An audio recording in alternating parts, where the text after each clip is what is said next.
quanto que eu consigo faturar por hectare? Consigo faturar 50 mil por hectare por ano. Desse modelo aqui das 6 estufas era a gente chegar mais ou menos em 1 milhão, um pouco mais de 1 milhão. Pensa talvez ali só no imediatismo. Não, eu preciso me livrar dessa mercadoria. Mas ele pode até vender essa vez. Na próxima, o comprador mesmo vai jogar o preço dele lá embaixo ou não vai querer pegar. Então, o imediatismo, você vem, faz uma venda para nunca mais vender. E é a tua imagem no mercado, porque esse cara pode abrir outras portas no futuro para outros compradores. Fala, pessoal. Sejam bem-vindos aí para o nosso vídeo. Hoje nós estamos fazendo um vídeo aqui num formato diferente. Eu trouxe o Juliano aqui para uma conversa. Nós vamos falar sobre dificuldades do produtor rural. Não só dificuldades, mas também soluções, alternativas e como que o produtor pode rentabilizar aí em pequenas propriedades. O Juliano tem um modelo de negócio bem legal que ele vai contar um pouco aqui para a gente. Então, Juliano, obrigado aí pela participação, aí, pelo tempo, pela disponibilidade. E eu tenho certeza aí que a nossa conversa aqui vai ser produtiva aí para muita gente. É isso, eu que agradeço, Rafa. Obrigado por a gente ter a oportunidade de trocar ideia e falar de uma coisa tão importante, né? Pequenos produtores e a luta que é do dia a dia para a gente sobreviver, né? Para fazer negócios rentáveis, enfim. Ô, Juliano, você é empreendedor, produtor rural. Se você puder contar um pouco aí para a gente da sua história, como que você se tornou produtor rural. A história é interessante, porque bom que a gente tem tempo para conversar, porque eu sou de uma cidade pequena no Paraná, 5 mil habitantes. Meu pai, meu avô, pequenos produtores, como boa parte das famílias no Brasil, né? Se puxar um pouquinho as gerações aí para trás vieram da área rural. Meu pai nasceu em cima da mesa da cozinha da minha avó, assim, no sítio. Então tem esse vínculo, né? E eu, na adolescência, eu trabalhei na Emater, de estagiário, assim, nessa cidade, chama Santana do Itararé, tem 5 mil habitantes.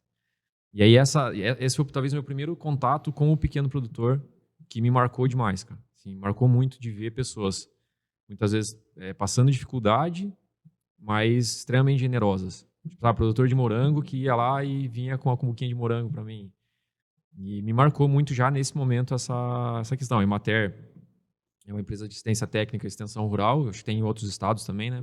Tem. No Paraná que eu trabalhei. Muda o nome, né? Acho que em São Paulo é a CAT, mas tem a Emater em Minas também, tem em outros estados. E aí nessa fase, foi um ano praticamente, eu acho que é ali que foi que nasceu esse desejo de ajudar o pequeno produtor. Mas eu saí do Paraná, fui para Londrina, fiz filosofia, eu adoro contar, porque eu sempre tiro sorriso. E fiz filosofia na faculdade, depois entrei em empresa de tecnologia e passei minha carreira inteira em empresa de tecnologia, mas tinha isso em mim, assim, de como é que eu poderia contribuir. Muitos anos depois, acho que 17 anos de carreira mais ou menos de tecnologia, eu tive um chamado, eu digo mais ou menos dessa forma, um amigo lá do Paraná, que a gente adora ele, a gente está sempre junto lá quando eu vou para Santana, ele tem uma propriedade pequena assim, tem 10 alqueires, mas, né, proporção aí pro Brasil, acaba sendo pequena e a gente sempre convive, eu sou muito amigo das filhas dele também. Ele dividia a dificuldade que ele tinha lá para rentabilizar. Daí o valor das coisas que você traz no teu conteúdo, porque tem muita gente que de fato tá lá sem saber o que fazer e aí ele dividia comigo. Então eu ia visitar, na época ele estava com gado de leite, tinha tipo não sei quantas vacas lá, trabalhando muito e ganhando pouco. E isso me provocou muito, assim, essa dúvida, né? Mas, cara, o cara tem 10 alqueires e ele não consegue gerar resultado. Não consegue gerar renda ali na propriedade. Eu lembro de uma frase uma vez que ele falou que me pegou muito, que era tipo, eu mal consigo pagar a conta de luz. Cara, né? 10 alqueires no Paraná é mais de R$1 milhão de patrimônio, se parar pra pensar. Imobilizado, né? Imobilizado, só que não gera renda. E aí foi isso que me chamou, esse foi o chamado. Como é que eu ajudo ele? É assim que eu comecei a estudar. E aí um pouco por causa da filosofia, eu acho. Joguei a primeira vez no Google como gerar renda em pequenas propriedades. Não te achei naquela época, se fosse hoje acharia. E, cara, e aí eu comecei a estudar muito. Assim, devo ter ficado uns 3 anos pesquisando alternativas. E aí, nessas pesquisas, você lê uma coisa que vai puxando outra. Eu acabei me me deparando com um modelo de cultivo intensivo, principalmente holandês, assim. Eu acho que foi a primeira coisa que me pegou. Foram as estufas de cultivo intensivo. Porque produz muito, né? Um cultivo mais verticalizado. Exato. Produz muito em muito pequenas áreas. Bem pequena Porque área. o problema era esse, né? Eu estava tentando resolver esse problema. Como é que gera renda em pequena propriedade? E o Brasil, culturalmente, né? Assim, de novo, eu sou um filósofo, então eu tenho a licença poética aqui de falar bobagem. O Brasil, culturalmente, até historicamente, é um país, a gente tem uma essência de grandes culturas, né? De culturas extensivas. E algumas épocas da nossa história, inclusive, monoculturas. Muito tempo a gente produziu uma coisa só. E hoje tá, de certa forma, a soja está assumindo esse papel, né? Assim, muitas culturas extensivas. Só que aí o pequeno produtor que tem uma área pequena, ele não consegue, né? Você conhece bem desse mundo aí, ele não consegue sobreviver com poucos alqueires de soja, por exemplo. Se ele plantar só qualquer soja, uma das grandes culturas, das né? grandes Cana, culturas. milho. Exatamente. Porque a rentabilidade é baixa, então precisa de escala. Extensão de área para poder produzir.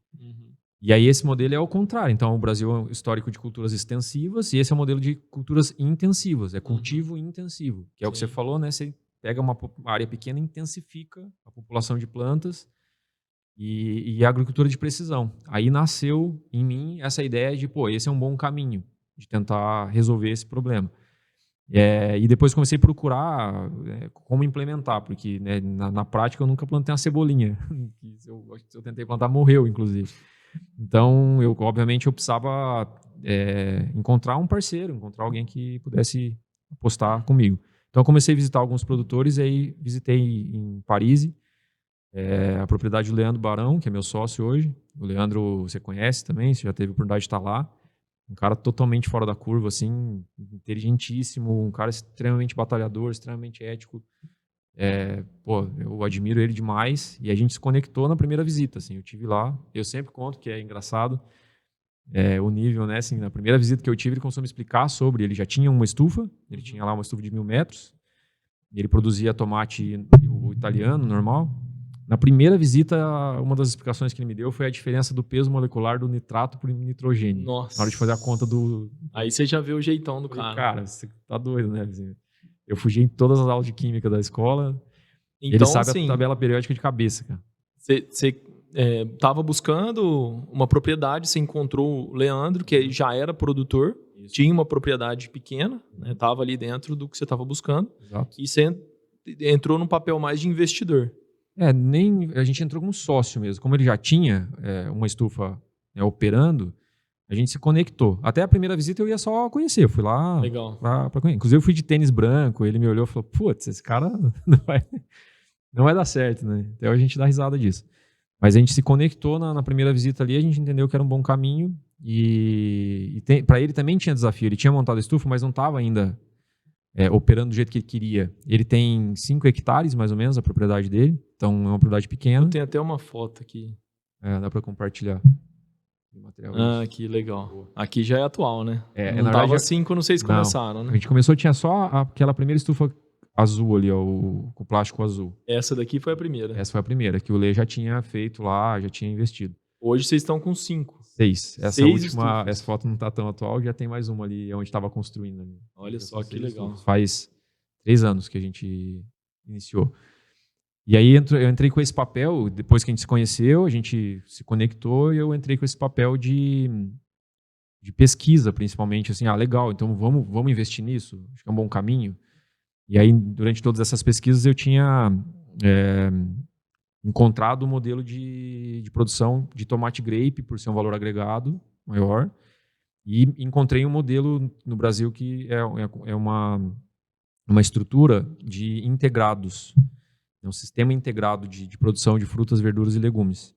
Então, o primeiro passo que a gente tomou de decisão, a hora que a gente começou o projeto, foi, legal, vamos produzir, vamos, como é que vende? Sim. Que é uma das principais dificuldades, né, que a gente vai abordar mais aqui, é a comercialização. A gente sabe disso, Juliano. Eu também já sou produtor já há 7 anos. Já passei por muita dificuldade na hora da venda.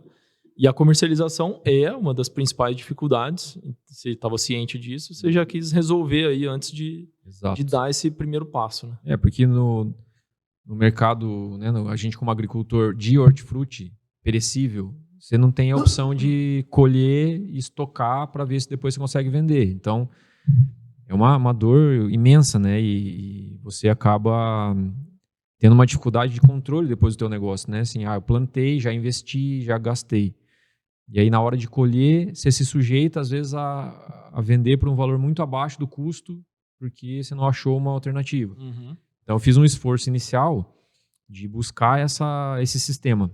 E aí, a gente assinou um contrato, assim, anos, deu mais de um ano de luta, de negociação, até a gente conseguir assinar um contrato. Esse contrato nos ajudou muito no começo, que deu a segurança da venda, né? Assim, muda um pouco o modelo, porque hoje a gente conversa bastante sobre isso, né? Uma dificuldade do produtor é essa venda imediatista, né? Colhi, vendi.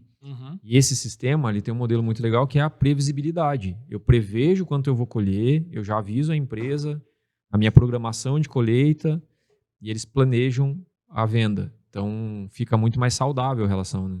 E isso a maioria dos produtores não fazem, né? Exato. Não faz essa programação, essa estimativa de quanto que ele vai colher e antecipa essa venda, né? O pessoal geralmente deixa ali para a última hora.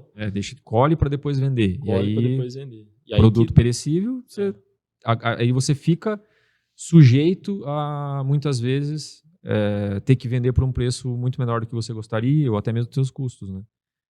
Então, eu tenho essa sensação muito forte, né? Que para que o pequeno produtor ele tenha força, ele precisa se planejar. Ele precisa com certeza estudar, ele precisa se capacitar, ele precisa estar preparado para conseguir fazer uma negociação que ele tenha uma propriedade rentável. E aí, esse contrato foi assinado, e aí deu o fôlego para a gente começar, porque duas variáveis estavam resolvidas.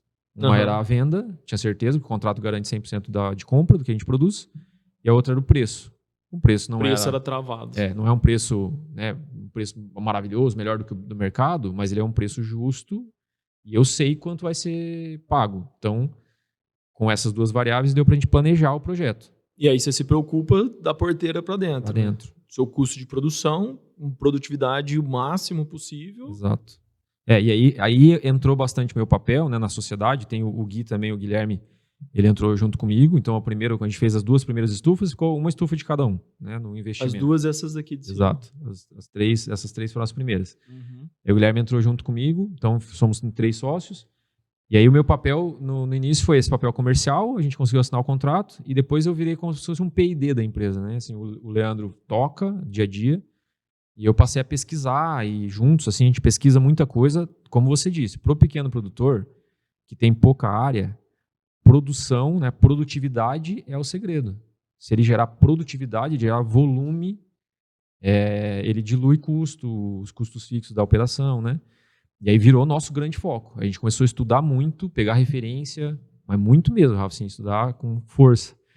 Pegar muita referência de fora, México, tem produção de tomate grape lá já bem desenvolvida, a própria Holanda, enfim.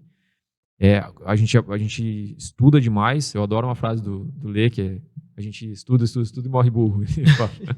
Então, é a história do aprendizado constante, né? Tá na moda o lifelong learning, né? Mas a gente, na vida real, é assim mesmo. A gente tem que estudar todo dia, você não pode parar de aprender. E o pessoal, assim, antigamente falava, estuda, senão você vai acabar na roça, trabalhando ali, sendo produtor. Verdade. Mas é o contrário, né? Já há um bom tempo, se você não estudar, você não consegue ter um negócio no campo. Você precisa de conhecimento, né? Essa é uma quebra de paradigma, né? Assim, não... Quem falava isso está errado, que na roça a gente estuda às vezes mais do que o cara que está na cidade, né? Com certeza. E aí essa virou nosso grande foco, cara, assim, como é que a gente produz mais por metro quadrado? Aí começamos a colocar meta e a gente foi avançando de forma bem legal, assim, em volume de quilos por metro quadrado e foi viabilizando o negócio. E aí a gente tem essa conta, se produzir menos que X, não paga as contas. Então a gente sabe que tem um volume mínimo que aí dilui, paga funcionário, paga os custos fixos. Quantos quilos seria assim, um mínimo por planta ou por metro quadrado por ano que você faz? A gente trabalha no número de por metro quadrado ano. Quilos por metro quadrado por ano, isso. Então, quantos quilos, assim, mais ou menos, pra gente ter uma noção? O nosso número é 24 toneladas a cada estufa. Então daria 24 quilos por metro quadrado. 24 quilos por metro quadrado. Isso aí é a É sua número... produtividade que você consegue. Isso. Que é extremamente alta, né? Extremamente a gente alta. coloca aqui um pouco de produtividade do tomate grape. Né? Quando a gente trabalha com baixa tecnologia, é na faixa ali de 5, 6 quilos por planta, num ciclo de 6 meses. É muito mais que o dobro, né? Vamos falar 10, 12 seria um número de baixa tecnologia. Né? Não, e é engraçado essa história, Rafa, porque estudando, eu fiz um curso do Luiz Geraldo, que é um cara, era uma referência no tomate. E aí, bem no começo do nosso projeto, inclusive a gente entrou em contato com ele ser nosso consultor e aí ele faleceu, cara, bem assim, no primeiro ano ali. E o Lê tinha feito um curso presencial com ele e eu fiz um curso... aquele cara da estufa de vidro do Globo vidro, Rural? que passou no Globo Rural. Ele tinha 30 anos de tomate, o cara era especialista. Cara fudido. E ele faleceu, cara. E aí tem uma história engraçada, porque no curso que eu fiz um curso pela internet, né? Que eu recomendo, porque é fundamental, porque aí você tem chance, inclusive, de rever. Eu fiz o mesmo curso umas 30 vezes. Cada vez que eu assistia, eu entendia um pouco mais. Cada vez que eu assistia, tinha uma palavra Você pega um detalhe que você não tinha se atentado. Exatamente. Né? Que conhecimento é como se fosse uma escada, né? Sim, você não consegue aprender o último degrau se não tiver passado pelos primeiros. Com certeza. Então, você que ensina muito assim, né, para a tua audiência, tem que ter essa consciência. Você tem que ir aprendendo aos poucos e revisitando aquilo que você está aprendendo. E é isso que você está falando, faz todo sentido. Porque eu tenho aluno que assiste e reassiste, o cara fala, eu tive que assistir 3 vezes a aula para conseguir absorver e implementar as coisas. E aí, nesse curso, ele fala uma frase. No meio do curso, ele fala uma frase. Porque no Brasil, o tomate no campo dá 6 quilos por metro quadrado. Aí, na estufa, dá 12 quilos. Mas na Europa, dá 85. Aí, cara, eu travei esse número na minha cabeça. Falei, cara, se eles fazem, a gente tem que fazer. Aí virou nossa meta. Tipo, se os caras fazem 80 e nós estamos fazendo 20, tá ruim demais, né? Sim. E aí vai, a gente trabalhando, aquele sentimento ruim de que não tá, né? Não tá indo. Aí teve um ciclo que a gente conseguiu fazer 29 quilos, 29, alguma coisa, numa das estufas. Aí foi um dos técnicos lá, que, é um grande amigo nosso aqui da Sport. Aí eu dizendo pra ele frustrado, cara, a gente tá trabalhando demais, mas não vai, cara. A gente fez 29 quilos por metro quadrado. Ele falou, você tá doido, cara? Absurdo. Esse número de 85, que eu nem sei se é esse número mesmo, talvez eu tenha entendido errado, era tomate italiano, tomate normal. O grape é tipo 24, 25, o padrão, né? Top, Europa, né? top. Padrão muito bom, né? E é um outro negócio legal de aprendizado pra gente como produtor, pra gente compartilhar. Coloca a meta alta, estabelece, mira nas estrelas, assim, tipo, faz um negócio que ninguém nunca fez. Porque isso te estimula a ir além do que você acha que você é capaz. Sem querer a gente fez isso, não foi intencional, foi um erro ali na hora de interpretação do número, mas foi legal pra gente, porque estimulou, porque talvez se a gente tivesse estabelecido os 22, 24, para que tivesse nos 18, a gente ia falar, caramba, a gente tá super bem já, a gente tá quase no padrão da Europa. Sim. E não, o número era maior, a gente acreditava que dava pra fazer mais e de fato a gente foi lá e fez. Isso mudou toda a nossa história ali de todo jogo. E foram aí, já estão 3 anos, indo pro 4º ano dessa empreitada? Ano, isso. Foi quase uma estufa por ano? A gente... Mais de uma estufa por ano. A gente tinha o desenho das 6 estufas no primeiro dia, assim, a gente fez um 3D, essa era a nossa meta, até as 6. Também por planejamento, que a gente foi pro Excel primeiro, fazer conta para ver, beleza, como que o negócio fica saudável? Uma estufa não dilui o suficiente os custos fixos, né? Mão de obra, você precisa de 1,5 pessoa. Como é que faz meia pessoa? Não dá. Sim. Então a gente fez uma conta e aí o número mágico que a gente tinha no começo eram as 6 estufas. Não está sendo fácil, né? Assim, é super importante falar isso. A gente passou por várias dificuldades no caminho, mas o fato de ter se planejado tem ajudado demais, assim, porque a gente tem força de reação, né? É uma área dessas estufas, o quê? Meio hectare? São 1.000 metros cada estufa, 1.056 metros, mais a área de escape aqui. Quase, vamos falar 1 hectare, né? Talvez menos. Então o pessoal direto pergunta, né, no Instagram, tal, quanto que eu consigo faturar por hectare? Consigo faturar 50 mil por hectare por ano. E assim, isso é muito relativo, né? Depende da cultura que você está trabalhando, do nível de tecnologia que está sendo colocado ali. Então, aqui nós estamos falando de um negócio que tem potencial de faturar mais de 1 milhão por hectare tranquilamente. Então, isso é muito relativo. Nesse nosso caso, é esse número. A gente tem a meta desse modelo aqui das 6 estufas era a gente chegar mais ou menos em 1 milhão, um pouco mais de 1 milhão. Mas oscila, claro, né? Você tem que ter uma produtividade estável. Mas também tem um investimento inicial, que você me ensina no curso, né? Essa escolha. As estufas, elas exigem um investimento inicial. E por isso que é importante o planejamento, né, Rafa? Quando você vai fazer um investimento de qualquer negócio, em qualquer setor, é normal, você vai abrir uma padaria. Vamos abrir uma padaria, beleza. Você tem que fazer uma conta de quanto você tem que pôr dinheiro no começo e quanto tempo você leva para recuperar esse dinheiro. O capital de giro para começar a entrar a grana. Exato. Tudo você tem que fazer conta.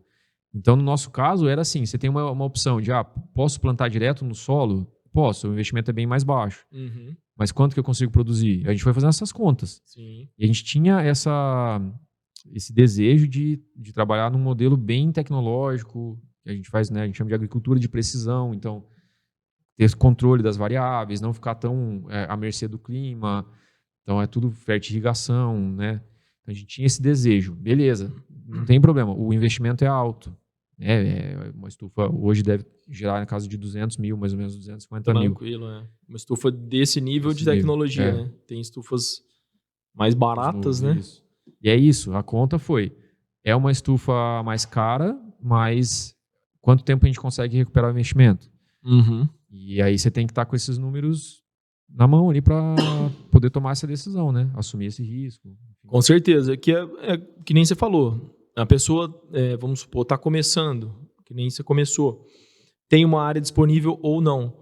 Mas você tem pouca grana, então você tem que limitar suas escolhas, como que você vai começar. Então, investir num plantio aqui, no caso, aí mostrando um plantio no solo, sem estufa, né, no tempo mesmo. Tomar cuidado com a época de plantio. Então, você vai arriscar um plantio de tomatinho no verão, o risco é muito maior. Você pode até mirar um preço melhor, mas o risco dessa produção vai ser muito maior.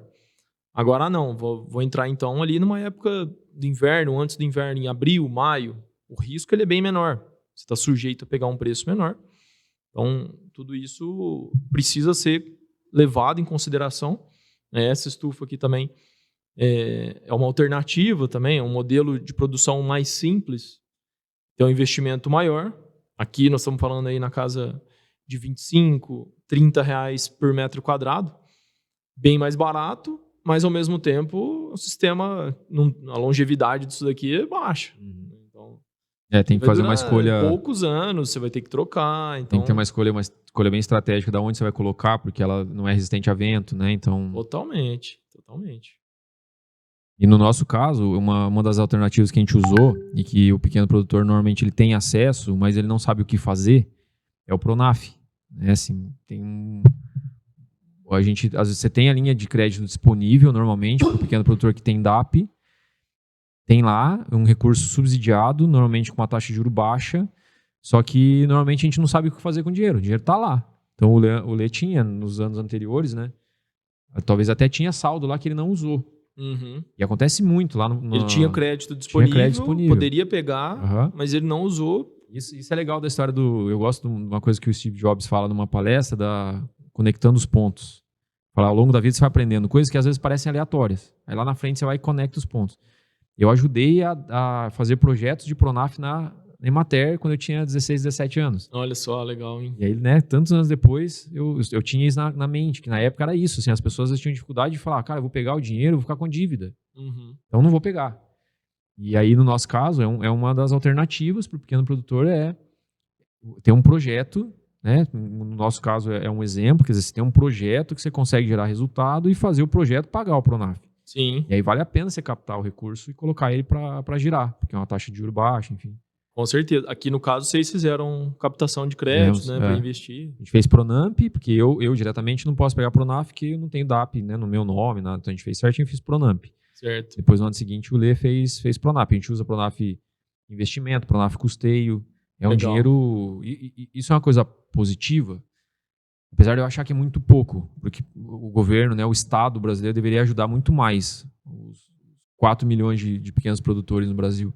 Porque no final, o que eles contribuem, o Pronaf, apesar de ser positivo, querendo ou não, é uma dívida. Você está pegando um empréstimo que você vai ter que pagar.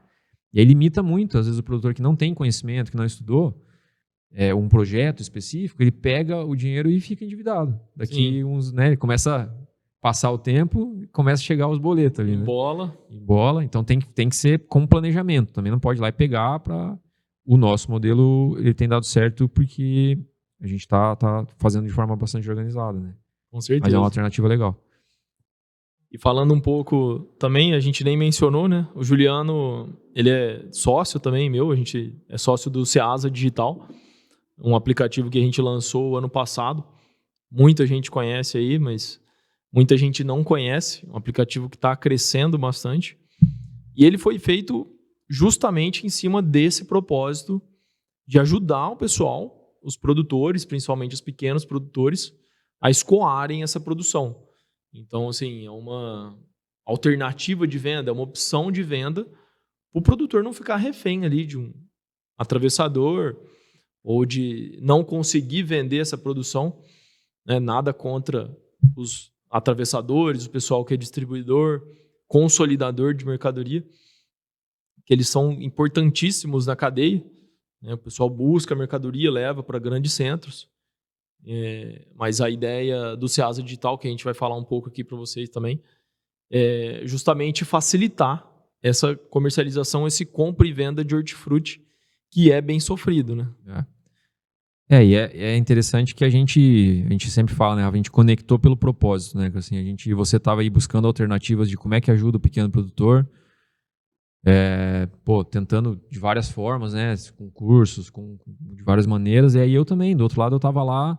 O projeto da estufa nasce, lembra que eu contei no início, né? Nasce com o propósito de ajudar um amigo. E eu fico super feliz de contar que aí, alguns anos depois, 2 anos depois que eu tinha começado o projeto, ele montou a estufa dele. Ele está com a estufa dele lá, ele e a esposa, a gente vai visitar. Não é fácil, óbvio, mas ele está conseguindo gerar renda lá para a família dele. E ele deve pegar dicas com vocês ainda. Mas a gente troca muito, é bem legal. Super feliz, cara. Isso para mim é a realização. Eu digo que é importante na nossa vida, na vida do ser humano em geral, assim, é encontrar o propósito. Tipo, um negócio que te brilha o olho.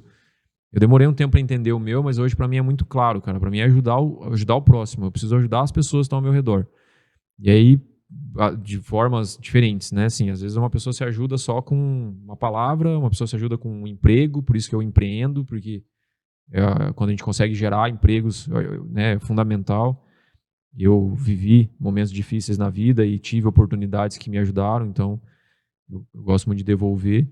E no caso dele para mim é muito rico, assim, cara, de ter conseguido contribuir um pouquinho lá, né, com a vida e com a família dele. E aí a gente se conectou por isso. Eu estava tentando ajudar pequenos produtores, mas a estufa é limitado, porque é pouco, né? Eu não consigo ajudar muitos produtores, assim, são poucos.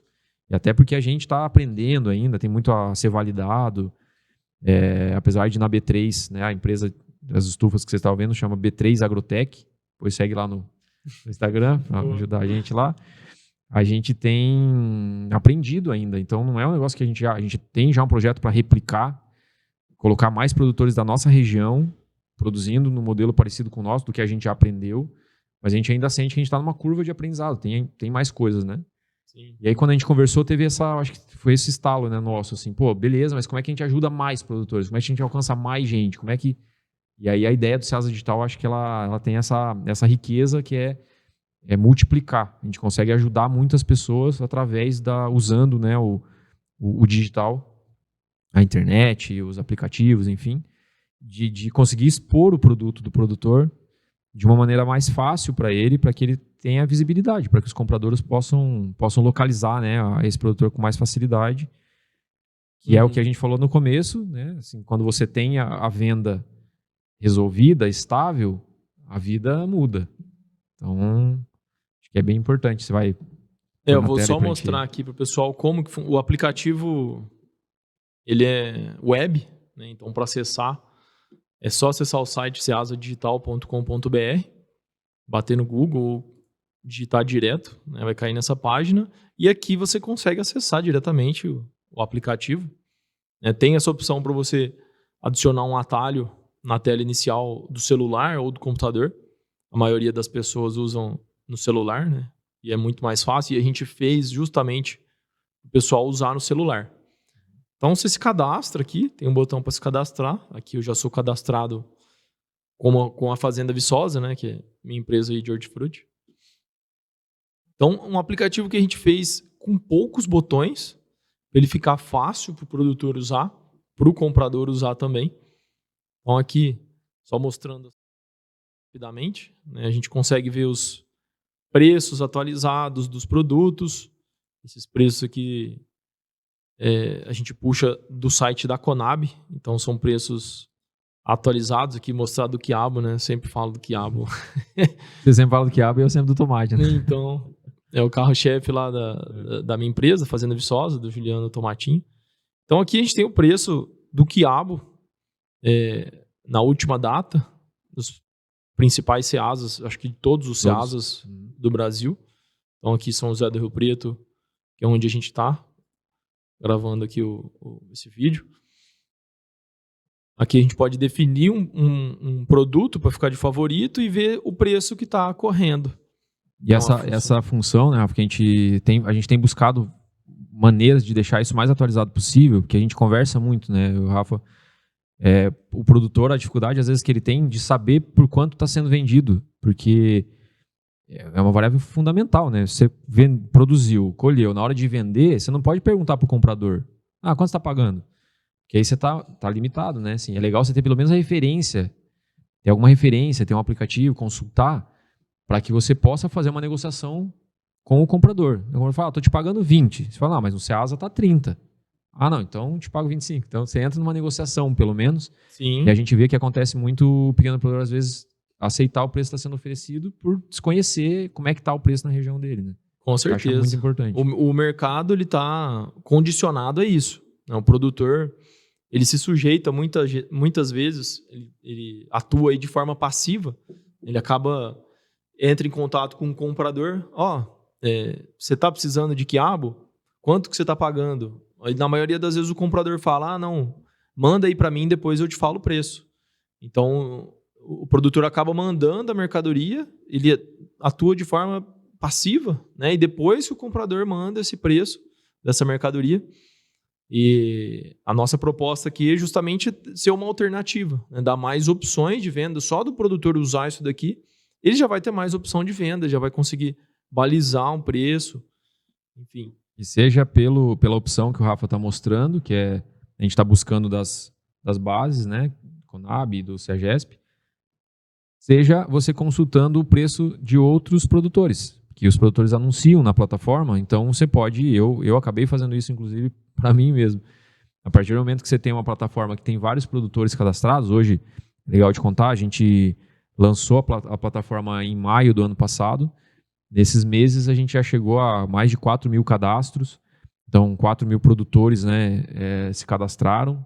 Esse mapa que o Rafa está mostrando, né, cada um desses flags aí são produtores reais que entraram e fizeram o cadastro de uma oferta. São mais de 900 ofertas já cadastradas. E aí isso dá visibilidade. Então, no meu caso, eu quero saber como é que está a venda do tomate grape. Eu entro lá, filtro o tomate grape, vejo as ofertas que estão disponíveis e quanto as pessoas estão colocando de preço. Porque uma das premissas do Ceasa Digital é permitir que o produtor defina o preço que ele quer no produto dele. Então, é ele quem diz, não é o Ceasa Digital que está estabelecendo o preço.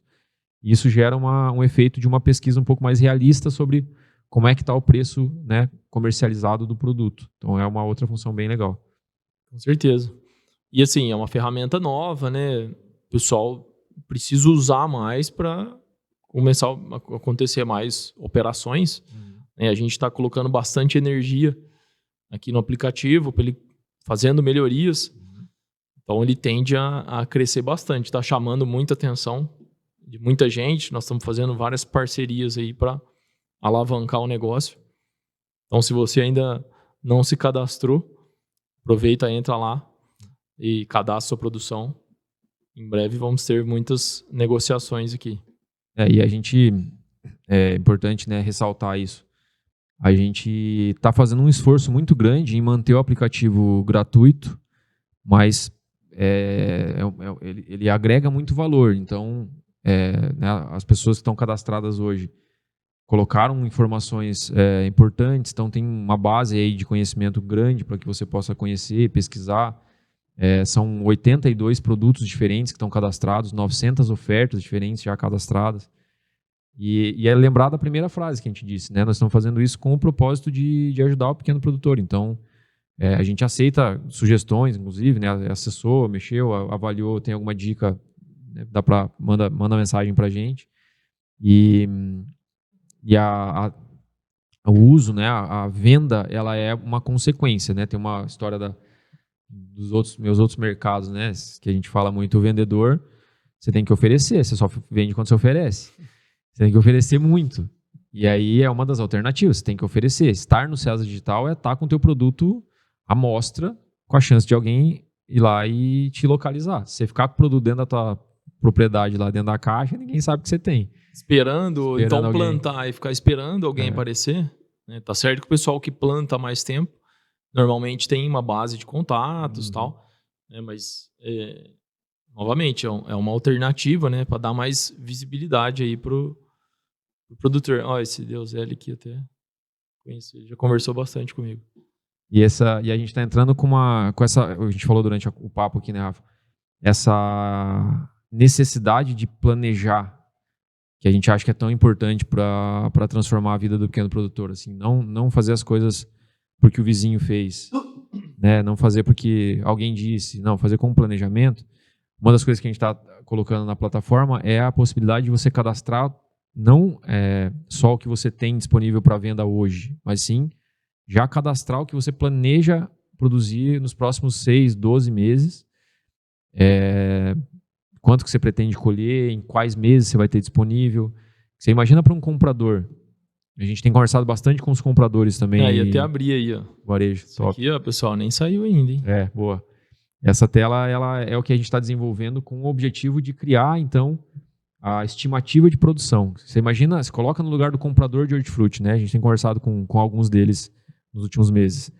O comprador de hortifruti está lá no supermercado, tem centenas de produtos que ele tem que comprar todo dia, porque é um produto perecível, que acaba, não pode desabastecer a banca.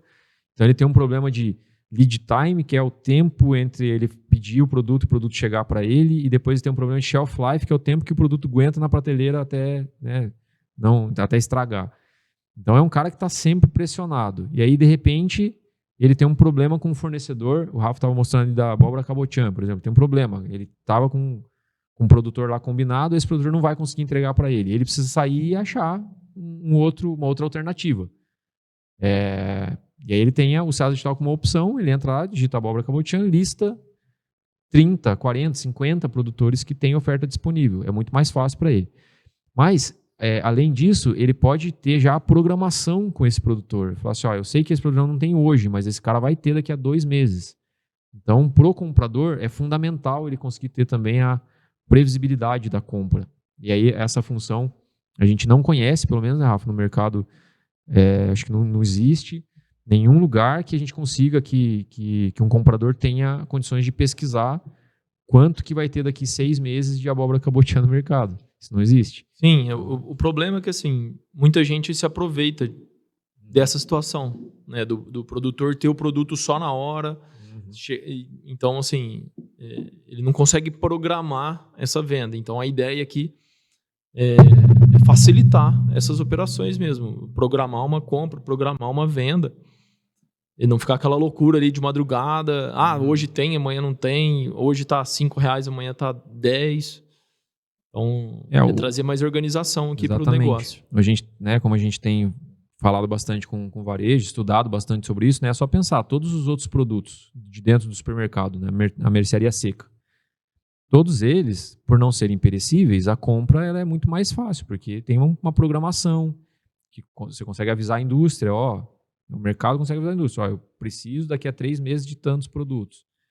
Trazendo essa inovação que a gente está colocando no aplicativo e tendo a adesão dos produtores de cadastrar ali seus produtos, a gente consegue ajudar o comprador do hortifruti a viver um cenário parecido do que o comprador da mercearia seca vive, que é ter mais previsibilidade da oferta, né? Que é mais ou menos o que eu vivo no meu projeto, por isso que a gente valoriza tanto, né? Porque a gente acha que é uma coisa que ajudaria muito os dois lados, assim, a facilitar a negociação, a dar mais previsibilidade, a não precisar ficar comprando de madrugada. Então, compradores que estejam nos ouvindo também, a gente está trabalhando para tentar ajudar vocês, né? Os produtores são, no final, o nosso grande objetivo, mas, obviamente, que a gente consiga contribuir aí no setor é o nosso grande objetivo final. Né? E todo mundo tem que se beneficiar, né? Não adianta puxar só para um lado. Se o comprador não estiver ganhando dinheiro, Exatamente. ele vai parar, enfim, o negócio não vai girar. Então é importante todo mundo ganhar com isso. Não, mas o raciocínio é esse. Eu acho que a gente tá fazendo bastante, como o Rafa falou, a gente está fazendo bastante energia, buscando muitas parcerias. Nos últimos meses a gente tem feito um monte de reunião com vários atores aí, né, do setor. E com toda a reunião a gente fala a mesma coisa. A gente abre a reunião falando, nosso propósito é ajudar o pequeno produtor a ter uma renda melhor, a conseguir escoar seus produtos. Então o propósito está muito claro, né? Assim, acho que a gente está muito... Com certeza. Eu só fazendo o papel aqui, voltou. Eu ia fazer o papel de quem está assistindo, ou que alguém já deve ter comentado nesse vídeo, com certeza. Uhum. E a logística? Como que vocês vão fazer com a logística? Quem vai entregar? Como que funciona? E já perguntando e já respondendo, né? Depois, se quiser complementar.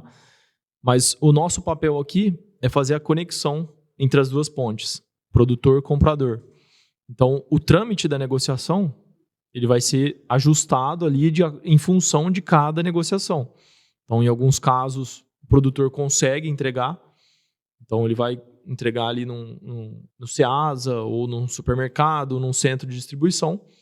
Em outras ocasiões, o comprador consegue buscar. Então, isso faz parte do trâmite e de cada negociação. E a gente como a gente é produtor, né, Rafa? A gente fala muito isso, a gente se baseia muito na nossa experiência de vida mesmo. No meu caso, eu assumo uma parte da logística. O comprador do nosso produto, no caso, a gente também planta pepino, eu acabei não comentando. O Leo vai ficar até bravo, porque pensa no homem que gosta de pepino, rapaz. A gente começou a plantar pepino tem poucos meses e está dando super certo. E a gente fechou com uma rede local. Quem faz a entrega somos nós. Na negociação, o supermercado, né, fez lá as condições, foi acordado, a gente apertou isso, a mão, né? E a gente leva. Sim. O tomate vai para Araguari, Minas. Então sai aqui de Paris, que é perto de São José do Rio Preto, vai até Araguari, Minas. Uma parte da logística é nossa responsabilidade. Então você manda para um centro de distribuição e de lá ele segue. Tem uma rota que sai de Jales, um caminhão, passa em Votuporanga, então a gente leva até Votuporanga, carrega num caminhão que vai até São Paulo, no CEAGESP, entra em outro caminhão que vai até Araguari. Então, às vezes, tem essa preocupação, mas é ajustável, é isso. Assim, na negociação com o comprador, em alguns casos, o comprador busca. Esse comprador nosso, quando são produtores da região dele, ele tem o transporte, ele tem um caminhão que busca. Então, a gente sempre fala isso, né, Rafa, nas reuniões, assim, não é um problema. Isso é um negócio que na vida real já acontece, a gente negocia o transporte. Ou você busca, ou eu levo, ou a gente paga alguém para levar. Sim. Então, não é negócio que atrapalha a negociação. Né? E aqui é um ponto de muita atenção, porque a logística acaba pesando muito, dependendo da distância ali dos pontos. Então, às vezes, inviabiliza a operação. Mas por isso que a gente tem justamente essa ferramenta, né, para dar opções. Não, eu tenho um que está R$2 o quilo, está mais próximo. Eu tenho um que está R$5 o quilo, está mais longe. Então, você tem muito mais visibilidade. Então, essa oferta vai casar melhor com esse comprador e o outro com outro comprador, enfim. E a essência do aplicativo desde o começo também foi essa, né? De tentar aproximar comprador e produtor, né? Porque o que a gente vê que acontece muito nos compradores de varejo, de supermercados, acaba sendo aquele produtor que ele conhece. Então, ele tem no WhatsApp, na agenda dele ali, uma lista de pessoas que ele conhece. Mas, às vezes na região, e como o hortifruti tem essa característica do produtor mudar muito, né, assim, que a gente nem acha que é tão saudável. Eu, pelo menos, não acho que é tão saudável. Eu acho importante você se especializar num produto, produzir bem, com qualidade, dar estabilidade de produção. Mas a gente sabe que no hortifruti não é assim. Muitas vezes o cara tá começa a produzir um produto, aí depois tem outro. Vê uma oportunidade, Vê uma oportunidade, que a gente fala, muda. o Sim. vizinho ganha dinheiro com o pepino, então vou plantar pepino. Aí todo mundo planta pepino, o preço do pepino cai. Né?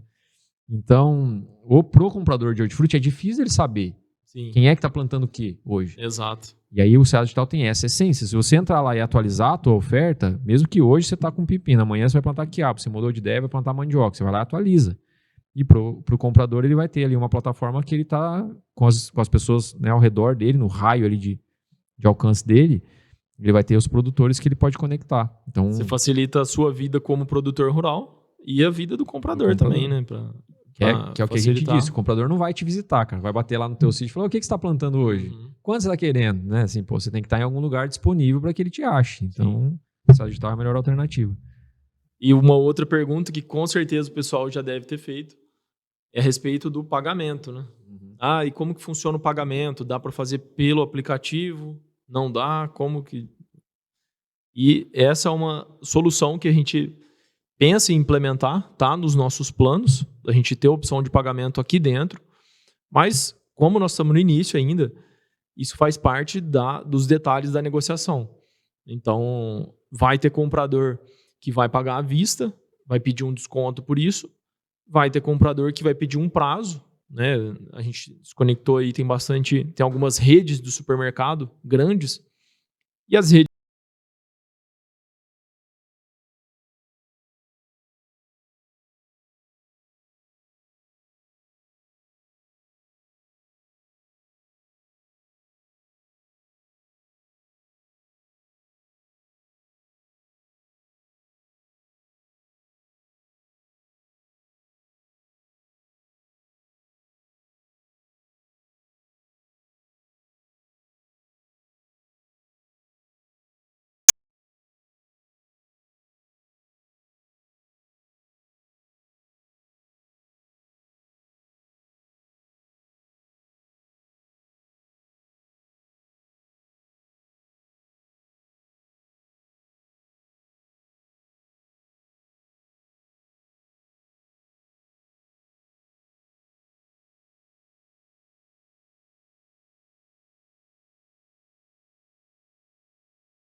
com preço, a gente sai buscando produtores.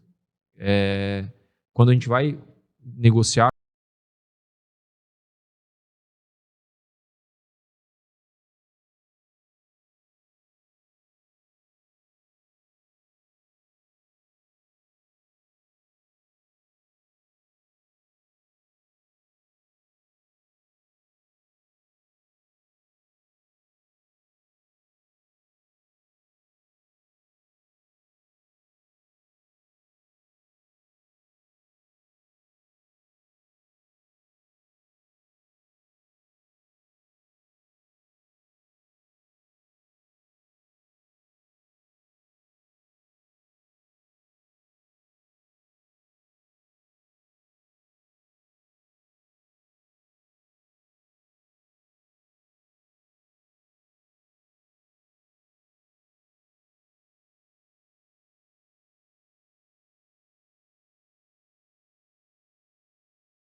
né, você tem que ter qualidade tanto para você agregar valor ali no seu produto, conseguir se posicionar como um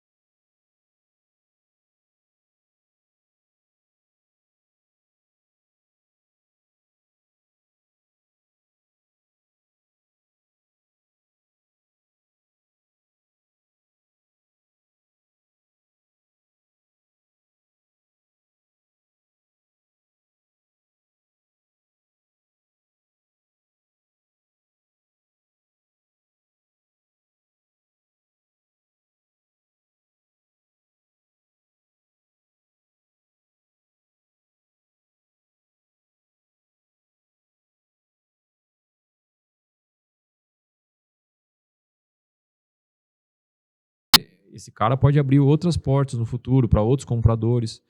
E acontece o inverso, né? Então, assim, se especializa para fazer um trabalho bem feito, que quem tem bom produto não fica sem vender. Exato. Né? É a diferenciação, né? Você tem que diferenciar ali do mercado. Isso faz todo sentido. É isso. E aí a gente, com o Ceasa Digital,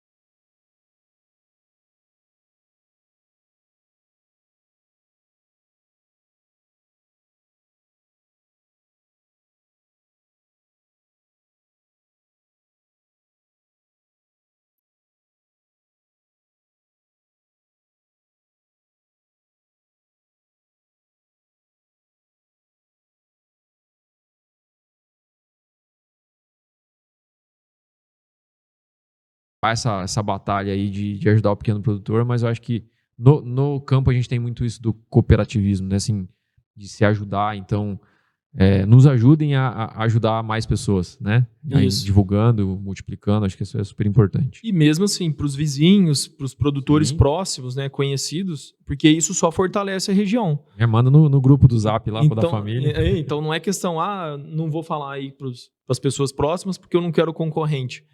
Mas aquela região que tem mais produto, seja ele qual for, você tem um poder muito maior. Porque você consegue formar ali uma linha de distribuição, você ganha na logística. Então você acaba só ganhando e se ajudando ao divulgar aí a ferramenta. E só aproveitando um ponto que eu lembrei aqui, a respeito da qualificação, às vezes o pessoal não se preocupa em fazer as próximas vendas, mesmo se for um produto aí de safra, né, como milho verde, abóbora, que você não tem essa colheita recorrente. Mas a maioria das compras, elas são recorrentes. Então é o mesmo comprador. Então você vai mandar uma vez, você não vai mandar de novo.